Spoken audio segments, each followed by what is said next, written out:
They called it Volta 7, a crumbling moon orbiting a forgotten gas giant. Once a thriving relay station between sectors, now reduced to debris fields and ghost signals.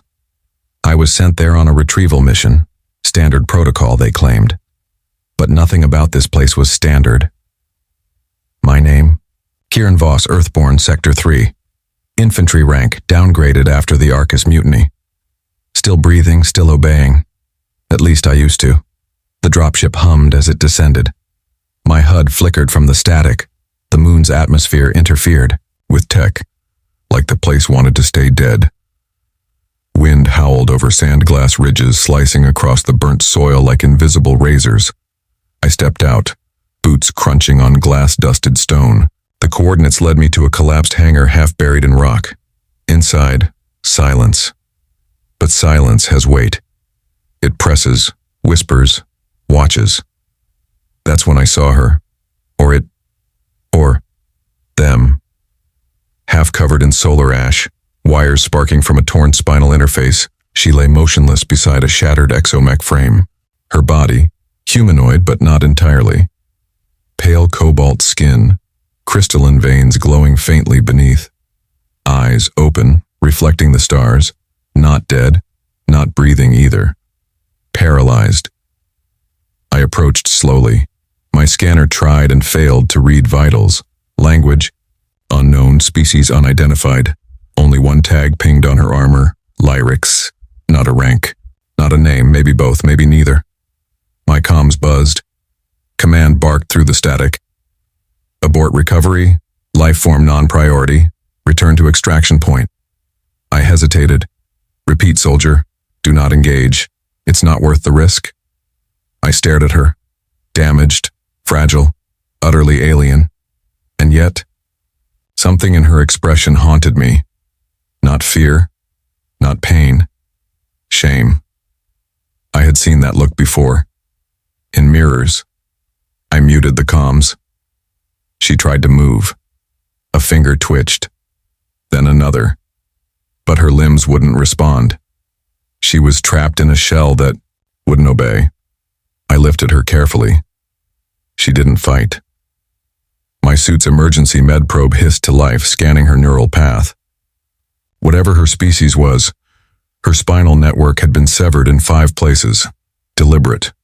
Surgical. Someone had done this to her. Not in battle. After. I secured her to my back rig and headed toward the outpost remains. Every step I could feel, her pulse faintly against my shoulder. Alive, just barely. Then came the drones. Black spheres, unmarked, silent. Surveillance class but armed. I ducked beneath rusted scaffolds. One hovered inches above, scanning. I whispered, "Don't breathe." She couldn't anyway. My heart pounded. The drone's red eye flared, then blinked out. It zipped away, uninterested. We waited 10 minutes before I moved again. Inside the command core of the outpost, I found old supplies. Rations, coolant, a broken translator. I rewired it using my wrist pad and tried speaking. "Can you understand me?" Her eyes flicked once. "Lyrics, is that your designation?" She blinked again. This time, twice. A yes. "Who did this to you?" Silence. Then her eyes changed. Pupils dilated into a prism shape. The translator crackled. "Traitor?" "Named Varix." The name tasted like venom, even, through static. Her voice was mechanical, filtered but filled with anguish. "Why?" She blinked long and hard. Then, refused. Protocol. Chose mercy. Punished. For failure to execute. Order. I exhaled. She wasn't just a soldier. She had disobeyed. Saved someone. Paid the price. Just like me. "You're safe now," I said. But I was wrong. A sharp whine echoed through the chamber. I turned. A silhouette emerged from the shadows. Metal. Legs, obsidian armor, glowing green visor, hunter class. And it wasn't after me. It was after her. The hunter didn't speak. They never did. It stepped forward, fluid yet jagged like a machine stitched together with rage. Its armor pulsed with bioluminescent veins. It wasn't just synthetic. It was alive. Lyrix tensed on my back, her faint glow dimming. "Stay quiet," I whispered, though I doubted she had any other option. My pulse synced with the sensor warnings blinking in my HUD. I scanned for exits, collapsed debris on one side, caved-in tunnel on the other. Only one route, forward, straight past the assassin. I drew my coil rifle. Ancient tech now, but still potent. Plasma shell loaded. I didn't aim for the head, I aimed for the knee joint. Disable, not destroy. I had no desire to make more enemies than necessary. The shot landed. The hunter stumbled. I ran. Glass and rusted metal cracked beneath my boots as I leapt over consoles and ducked into a vent chute. Lyrix's body bounced against my armor and I could feel her heart thumping too fast, irregular. We crashed through a sealed panel and tumbled into darkness. Alarms howled. The base had woken up. I landed hard, shoulder first, and rolled to cushion. Sparks rained from a damaged conduit. I groaned, arm limp, blood trickling down from an elbow fracture. Pain surged. I bit down. Lyrix stirred, her mouth twitching. "You shouldn't have done that." Her voice barely registered. More code than words. Too late now. I struggled upright.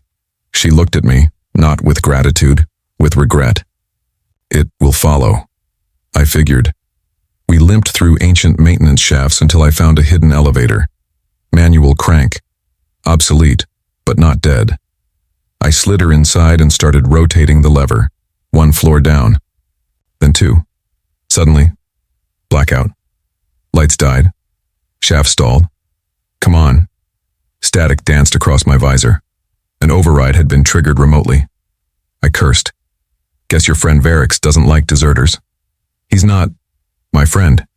He's their enforcer." "There? The Covenant of Fear." I paused. I'd heard that name once. Whispers only. Secret alliance. Rumored to enforce absolute genetic dominance. Weakness wasn't tolerated. "Why were you with them?" She looked away. I understood. I'd joined the Terran Legion to escape poverty. Signed up at 16, believing it was service. Turned out it was ownership. Same collar, different chain. Suddenly, the shaft jolted. Power surged back. The elevator resumed descent. When we reached the lower floor, I opened the gate slowly, then froze. 5 humanoids stood in formation.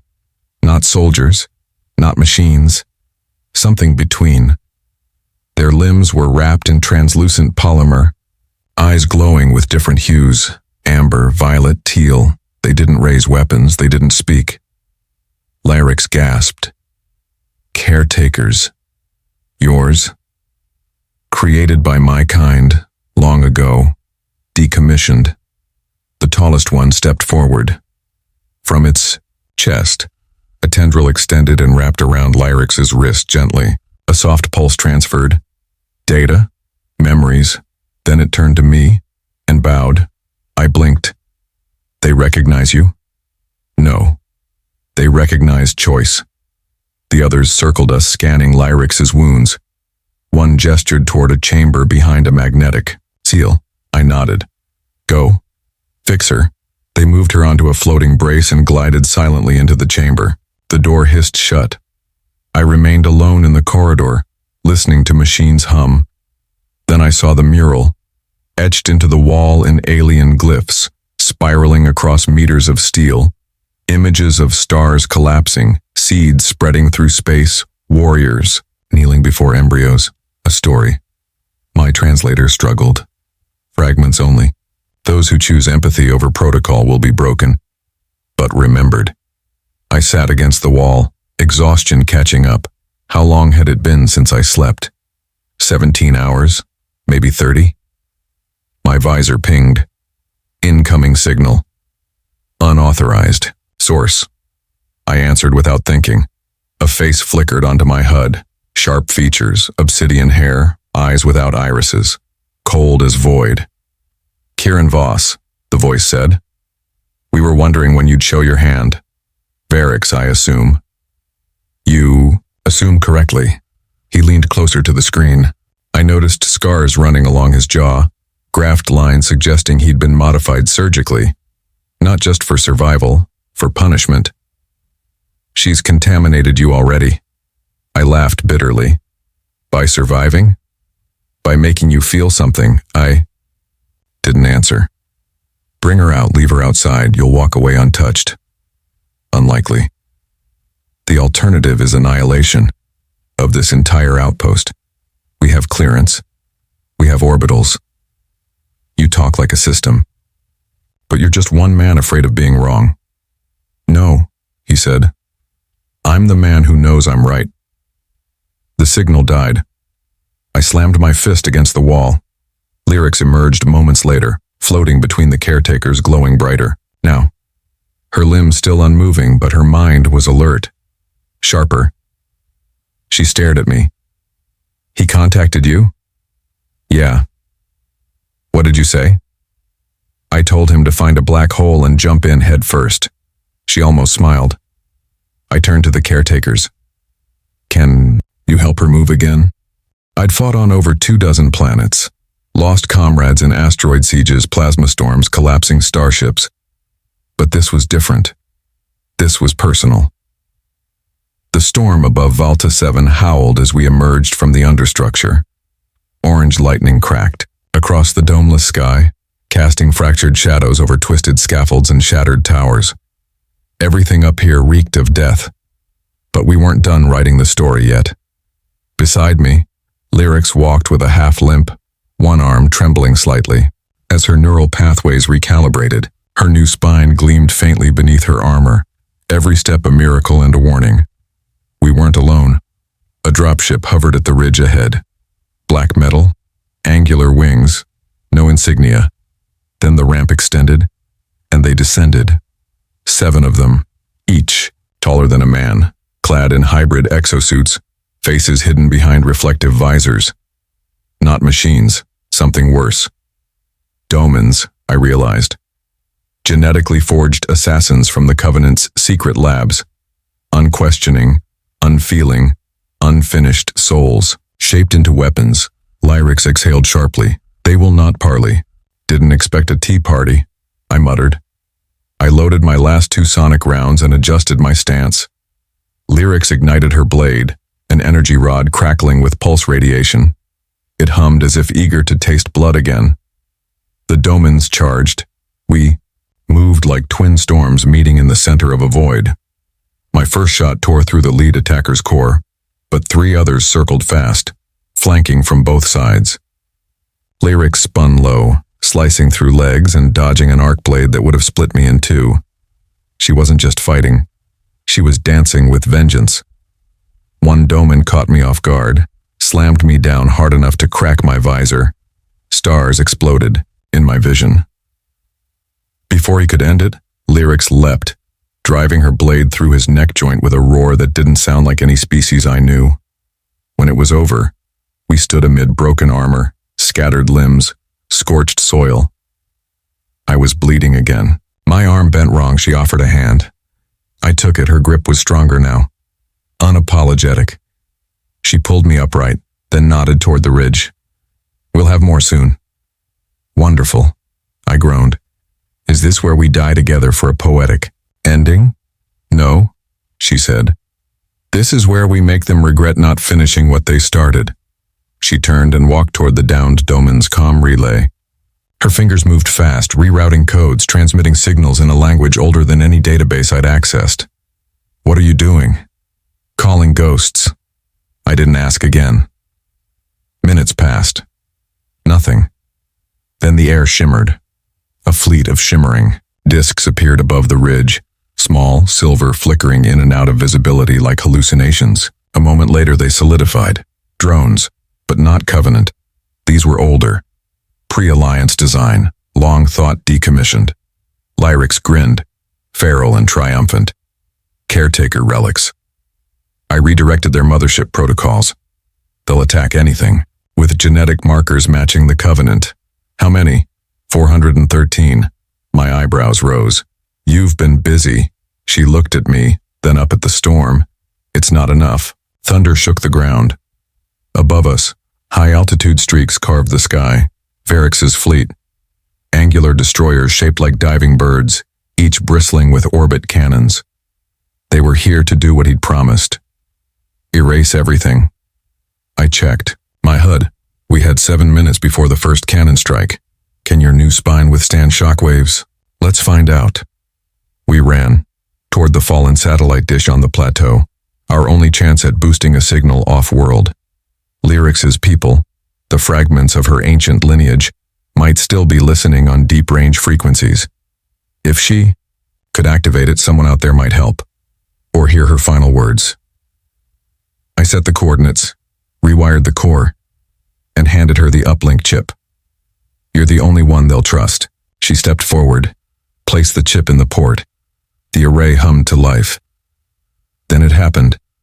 A beam from above struck the canyon below, vaporizing everything within half a kilometer. The shockwave tossed me like paper. My ears rang, my HUD cracked, my breath was gone. When I opened my eyes, Lyrix was shielding me. Smoke poured from her shoulder. Half her armor was gone. Get up, she said. Her voice didn't shake. I rose, dizzy but breathing. Above, the drones had engaged the fleet's atmospheric fighters. Explosions peppered the sky like silent fireworks, but the destroyers were too big, too well shielded. And the countdown continued. Then, the comm dish lit green. A connection. Lyrix's voice turned calm. Clear, full of something ancient. She spoke in her native tongue.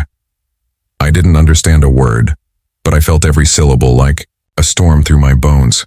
The clouds shifted. For 1 second, the entire sky pulsed. Then silence. The enemy's cannons powered down. Their engines flared. They were retreating. Wait, I said. What did you do? She turned to me. I told them the truth, which is that I'm alive. I blinked. That worked? She stepped closer. Her breath hitched. No. I told them I'd survived the execution, which means one thing to the Covenant. What? That I'm no longer a soldier. She paused, voice trembling. I'm a myth now. Behind her, the caretaker drones returned. Not to fight, to escort. A portal bloomed midair, glowing, humming, framed by star code glyphs. Lyrix turned to me slowly. They're offering sanctuary. I nodded. You should go. She hesitated. You're not coming? I looked down at my fractured armor, burnt gloves, cracked boots. They'll never stop hunting me. I broke protocol too. Remember? She stepped forward. Her lips brushed my cheek. Foreign. Electric. You gave me my body back, she whispered. But more than that, you reminded me what it feels like to have something to protect. I'm not worth saving. No, she said. You're worth remembering. She stepped through the portal and vanished. I stood there long after. The sky cleared. The fleet had disappeared. Volta 7 was quiet again, but the silence felt earned this time. Then my wrist pad beeped. Unknown frequency. One word appeared. Survivor. And I smiled. I'd always believed war was noise, gunfire, explosions, screams. But that morning, Volta 7 lay blanketed in a hush so profound, it made the past seem imaginary. The sky was steel blue, broken only by vapor trails and ash. Nothing moved. Not a single drone. Not a shadow. Lyrix was gone. She'd vanished into that portal like a myth walking into a second life, leaving behind the wreckage of 2 empires and 1 confused, half-broken soldier. Me. I should have died. But I didn't. Instead, I stood at the edge of a ruined plateau staring across a graveyard of wreckage, charred domen corpses, cracked relays, scorched soil. My body ached with the memory of the last battle and my mind raced with the impossible truth. We had stopped them. Not forever, but long enough, and now came the fallout. I spent the next 4 days in solitude, patching my suit with salvaged, Covenant scraps rerouting my helmet comms to ping distant satellites and scanning for any returning threats. My blood ran cold when I finally picked up a signal, encrypted, bouncing off forbidden frequencies. It wasn't lyrics, it was worse. Commander Estevan Hresh, one of the Sovereign Alliance's most decorated tacticians, known for reducing dissenting colonies to dust with charm and orbital fire. His voice came through garbled static, slick as oil and twice as dangerous. Unit Z49, we read traces of unauthorized neural enhancement, unreported artifact resonance, and treason. Respond. I stared at the transmission. They knew. Not just about the alliance with lyrics, but about the portal, the caretakers, the awakening. There would be no forgiveness, only consequences. I faked a transponder malfunction and went dark again. Burned. My ID tag. Erased every log, every clip, every trace of her. She deserved freedom, not surveillance. By day 6, the food rations were gone. My ribs pressed tight against my suit. But something else had changed inside me. Something raw. A fire. A defiance I hadn't felt since my first deployment. It wasn't just about surviving anymore. It was about choosing who I would be. So I walked, across 100 miles of nothing, through shattered biodomes, into the heart of the old terraforming factory the Covenant abandoned decades ago. Vines now curled around steel pylons. Birds, some native, some genetically imported, nested in broken fans. It smelled like rust and rebirth. I climbed the shattered scaffolds until I reached the upper control tower. There I found a chair that hadn't turned to dust. I sat. I breathed. I waited. Because something told me she'd come back. And on the 14th night, when the moon cracked the horizon and scattered light across the frost-covered sand, I heard it. A whisper. Not words, not machine, but her. I turned toward the source and saw a shimmer, like heat over ice. The air split open, glyphs flickering across dimensions, and from the opening stepped not lyrics, but something else. A boy. Barely, 15 by human standards. Pale skin like mirrored silver, eyes like galaxies trapped behind storm glass, and between his palms he held a sphere, glowing softly with energy I didn't recognize. He didn't speak. He simply placed the sphere before me, nodded, and turned to leave. I shouted, "Wait! Who sent you?" The boy turned once more. His lips never moved. But in my mind I heard it. "She remembers you." Then he vanished. I reached for the sphere. It pulsed, and then everything shifted. I wasn't in the tower anymore. Not really, not physically. The world bent, and I stood in a vision, a shared dream perhaps, surrounded by stars. And there she was. Lyrics. Alive. Changed. Her armor was ceremonial now, threaded with gold and shadow, etched in symbols I'd never seen. Her body stood straighter, her voice rang clearer. She spoke without sound, her thoughts pressing into mine.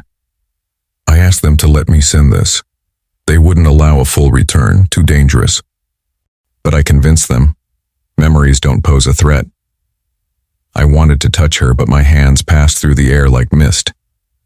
You gave me something sacred, not just freedom, but proof that mercy still exists, even in a species addicted to conquest. So I came to say thank you. My throat tightened. Will I ever see you again? She smiled, softly, sadly. You already did, in every moment since. Then her form faded and the stars folded in on themselves. I blinked and the tower returned. The sphere, gone. But inside my palm, a mark. Not a wound, not a scar. A symbol, glowing faintly. The emblem of her people, now etched into my skin. Knew what it meant. I was no longer just a soldier. I was a witness. The world turned again after that. The Sovereign Alliance spun new propaganda, claimed the storm on Volta 7 was a weather anomaly, declared the planet under reconstruction with no confirmed hostile engagements. They thought they could erase it, rewrite it. But I knew Better, because every night since I've met others quietly in forgotten ports and crumbling outposts. People like me, survivors, believers, witnesses, and sometimes, if the stars align just right, we whisper her name, not lyrics, but the one her people call her now, Shalinar, the one who rose after falling. They say she's rallying the broken, healing, warriors cast aside, creating something new, not a rebellion, but a resurrection, and I'm still here, still waiting, still ready. Because if the time ever comes, if the portal opens again and her voice calls me home, I won't hesitate. Not this time.